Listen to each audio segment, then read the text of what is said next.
মই এটি অসমীয়া কবিতা আবৃত্তি কৰিম। কবিতাটোৰ নাম মৰমৰ আই। কবি আনন্দ চন্দ্ৰ আগৰৱালা। কোনে মোক তুলি তালি কৰিলে ডাঙৰ, মৌহনা মিঠা মাতে পাহৰি ভাগৰ।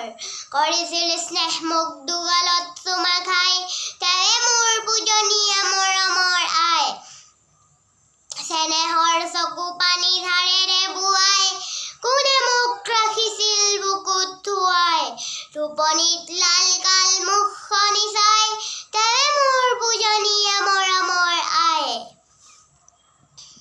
কান্দিছিলো যেৱে নৰিয়াত দুখ পাই, একেঠিৰে কোনে মোৰ মুখলৈ চাই।